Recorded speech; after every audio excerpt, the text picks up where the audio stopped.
Hello, my name is Liam Ellis, and I am joined by my teammate Campbell, and we are very excited to share our analysis of the Toshiba case, which is a clear demonstration of failed corporate governance.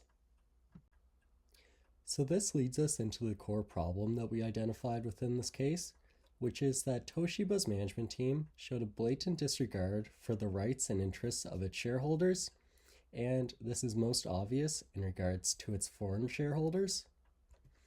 And the key issues and considerations that branch off of this core problem are that Toshiba's actions go against Japan's new corporate governance code, and that Toshiba and METI's actions may deter future foreign investment into the Japanese markets. And finally, METI enabled Toshiba's actions and later did not take accountability for these issues, which is something that we will also be touching on in our analysis.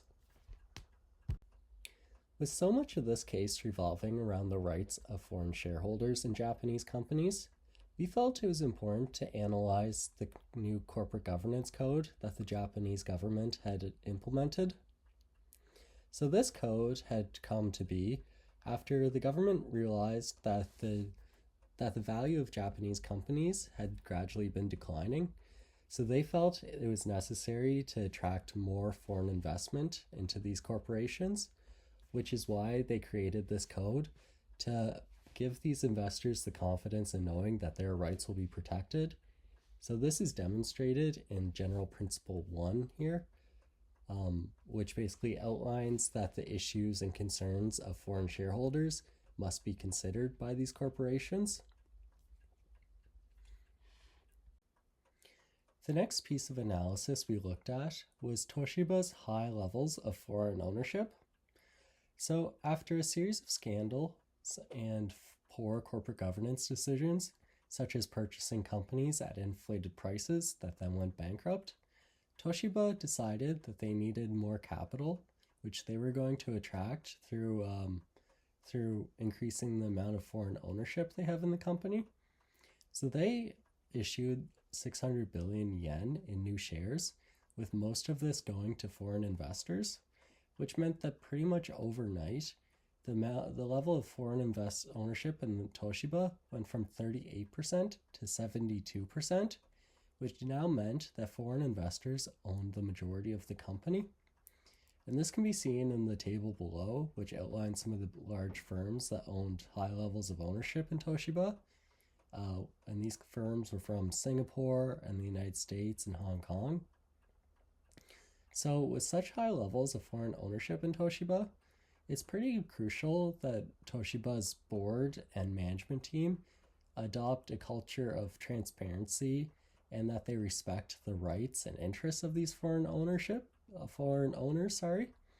However, it's pretty apparent that this did not happen, which is something that we are going to address when we answer question 1 later on in this presentation.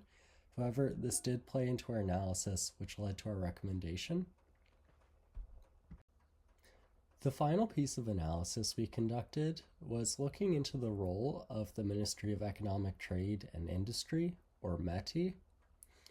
So in this case, METI played a pretty large role as they enabled Toshiba to violate the rights of these foreign shareholders. METI influenced some of the foreign shareholders and convinced them not to vote or swayed their vote, which is clearly outside of their mandate, given that their role is to advance Japan's economy and improve its external economic relationships. However, in our perspective, its actions in influencing these shareholders was contradictory of its role, and it actually harmed Japan and Toshiba in the long run, which is something that we're going to look into more in question 3 when we answer that later on. So this leads us to our recommendations. At the end of the case, it is stated that 2 members of the management team and 2 of the directors on the board are going to resign. We do not feel that this is a big enough change, and our first recommendation is to replace the chairman of the board as well as some of the members on the management team. While the current chairman may feel that he is the right person to make changes within the company. We feel that a drastic change to the company's culture is needed to become more accommodating of its foreign ownership, and that a new chairman and a new set of management team members is what will really change the optics on this situation and continue to attract foreign investors.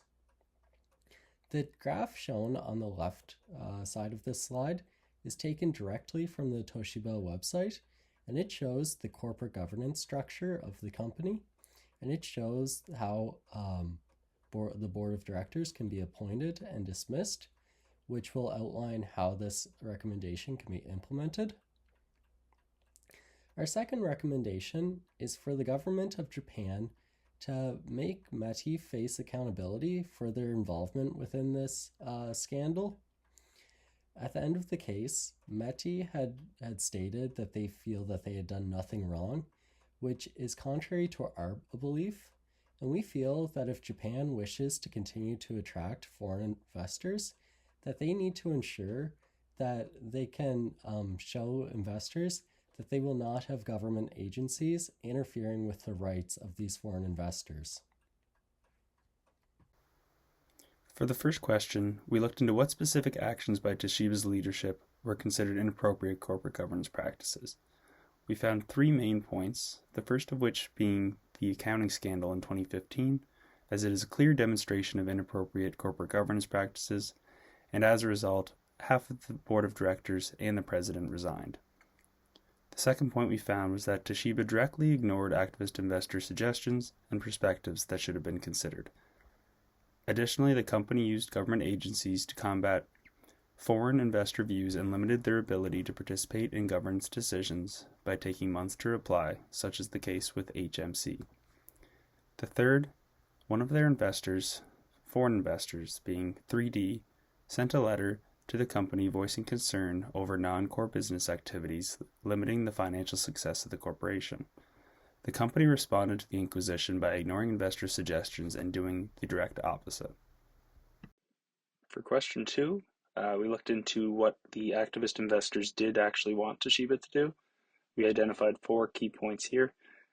The first being that activist investors demanded improved financial performance along with more transparency, as both have been lacking for a significant amount of time, resulting in much frustration for foreign investors. Second, following the involvement of METI in 2021, shareholders demanded fair and equal voting rights for decisions being made.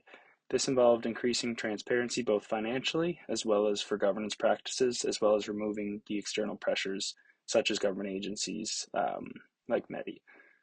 Third, we have activist investors requested restructuring of the board of directors as it was determined that they were too aligned with management to offer a fair external opinion on the direction of the company. Finally, in the case of, as previously mentioned, 3D, an investor of Toshiba, they suggested that the company divest their non-core business activities as it was resulting in hindered financial performance. This suggestion was ignored by Toshiba. For the third question, we were asked if we believed it was inappropriate for METI to become involved in the discussions of Toshiba's future and shareholder interests. Our response to this was yes. We do believe that it was inappropriate for METI to become involved with Toshiba regarding these, their future and shareholder interests. This is because METI was actually used to pressure investors by swaying votes and limiting foreign investors' ability to push for reforms or privatization, which they had pushed for, but the company did not approve of. This is a problem because shareholders such as foreign investors have a legal right to participate in corporate decision-making. METI's actions undermine the principle of fairness, transparency, and equal treatment of shareholders, which are core to good corporate governance practices. For the final question for this case, we were asked whether or not it appears that Japan and Toshiba's movement toward improved corporate governance practices would be successful.